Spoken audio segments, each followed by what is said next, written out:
Hey, this is Lorena, and today is going to be a long arm quilting workday. I've been busy, and I need to finish this quilt. So, one of the things we've been doing on Lorena's Quilting Facebook group is we've been doing these wonderful blocks. We've started another block swap. It started the beginning of this June, and so this is one of the blocks that we're making. I have 3 groups. One group is a white background group, another is a black background group, and a gray background group. I'm kind of, I guess, an alternate just in case something happens. I'm making blocks so I could provide blocks to if anything happens, you know what I mean? So that's what I've been doing. I've been real busy doing that and organizing and planning and getting all that stuff going. I love it. It's a lot of fun. The people are wonderful. I'm really having fun. So that's been good. Back to this work day. This is a quilt I need to work, and what's different about this quilt is a client asked me to quilt the center of it with a panto and then custom quilt a border on the borders. So that's what we're doing right now. I'm currently quilting couple rows in the center. I think I need 2 more rows.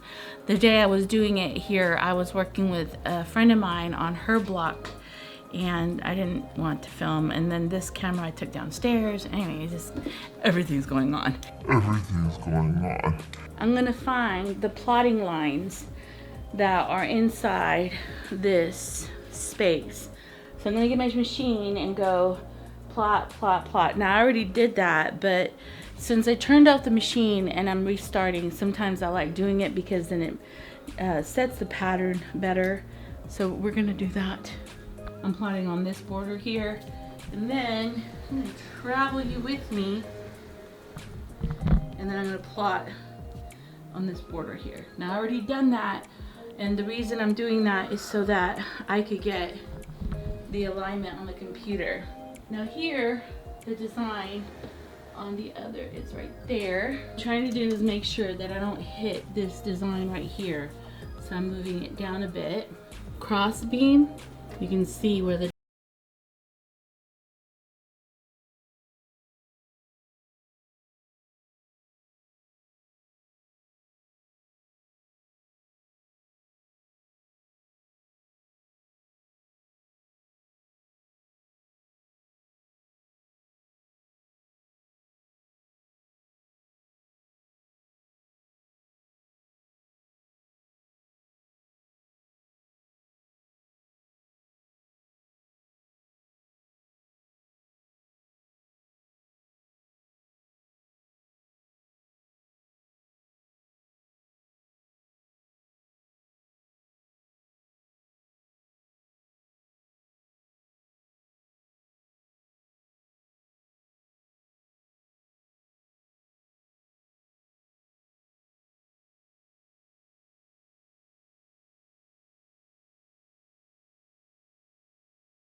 one in the back and one in the side. I think this is the best table. I don't like Gamo's table that I got. I know they have a different type of table now, but I love this table. It just clamps real quick, and it doesn't get caught on the long arm in any way. What it does, it gives it a very smooth floating movement on the long arm. Then what I do is, this is as far as I could go. I don't know if you can see. So I'm gonna roll the quilt down so that I'm not pulling my body. There's two ways that I do this. I could long arm quilting on my chair, or I could do it standing. And if I do it standing, I raise up the table, which I have a hydraulic system, and I raise it up to right under my breast area. Now you can see that the table is significantly higher. Before it was probably down here. Now it's higher, so when I'm working, I'm in an upright position, I'm not hunching. I'm also going to look at my lines over here, because now I'm going to quilt it. I want to see if my line is straight, and it's not.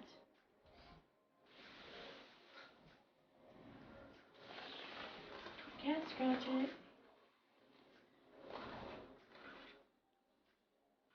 And sometimes you can't even fix this because the way she pieced it, it's, you know, it's the way we pieced the row or the border. So we're going to get started.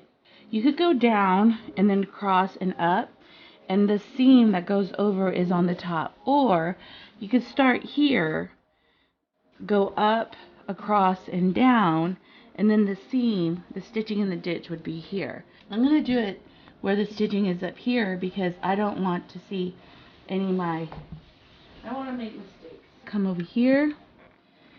What I like about the dread stitching in the ditch ruler is you can line up your line that you will be right on the seam. I'm going to knot in the way.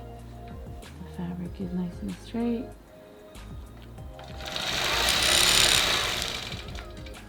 And since we're just coming off slightly,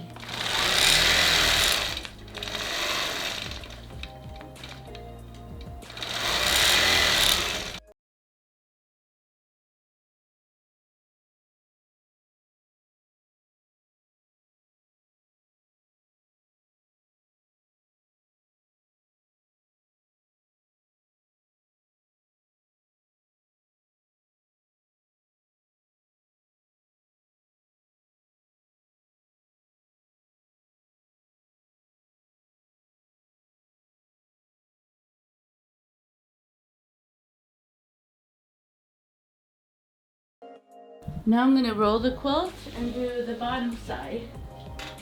I need to stabilize this quilt here. I already marked it, and while I do this, I'm going to straighten the line of this quilt. Sew this down right here.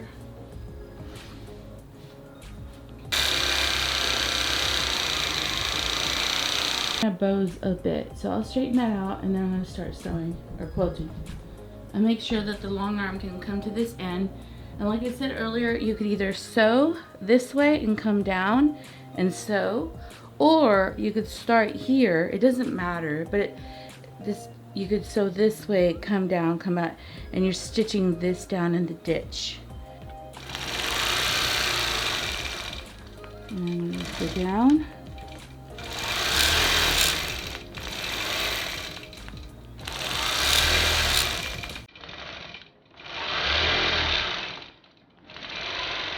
You don't want to hunch when you're doing this, because after a while your lower back is going to start hurting. So be mindful to stand straight. I like using these, but right now I'm going to use this one. You're looking down a bit, and you want to just, because earlier I caught myself, I was doing this, because I want to see the line. And so I'm making sure that I'm standing straight.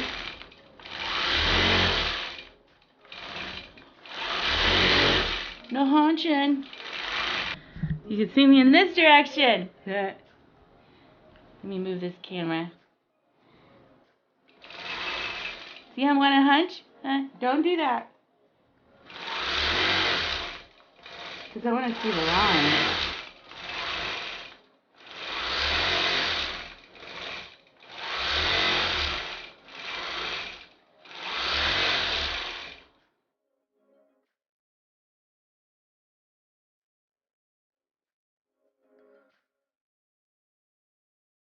And what happened here is I stitched this because I saw it, the line, and I ended up doing 3 rows. So I took this off because when you're doing this kind of work, you want your top and bottom to look consistent.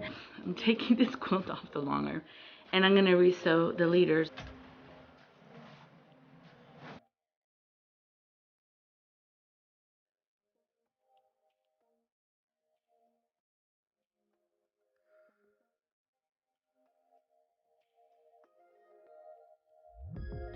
So one of the reasons why I don't do the line work while the machine is on vertical, because I could, you don't know if this line will be straight. So I try to make sure that at least this way I could see if my line is straight and I can control it. This kind of stuff happens. So what I'm gonna do is I may unstitch this so I can straighten that out. This is why I do what I do. So I'm gonna unstitch this.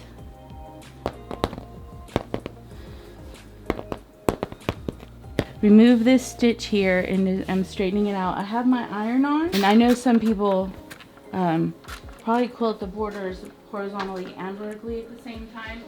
I just haven't had good success. I stabilized it all the way down. I'm gonna trim it if it's a little bit off. And then now I'm gonna mark it. I'm gonna find center, and then find, as I divide both areas, I'm gonna find center of that area. So here's my half.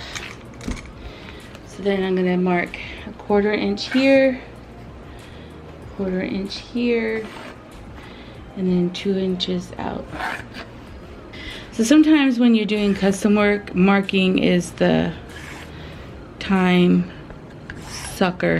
So I did this row, the top row. I'm going to have to take that marking tool off, and then I'm gonna roll it into the last bottom row. Now you can see that it's released. There's no bowing.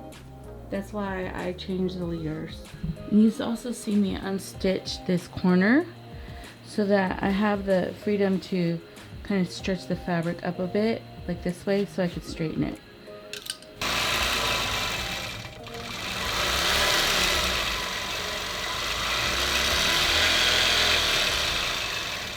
And then I do the other side. Okay, let's finish. What I did is I went back onto the computer and I put all the belts back on, and I got this design to put on the corners, and then I quilted it. I don't know if you can see it right there.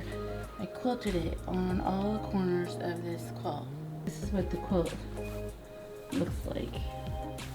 I try to put this down more, and that's why I can do this on the computer, but I've noticed that getting the computer to line up just right, sometimes it doesn't work very well.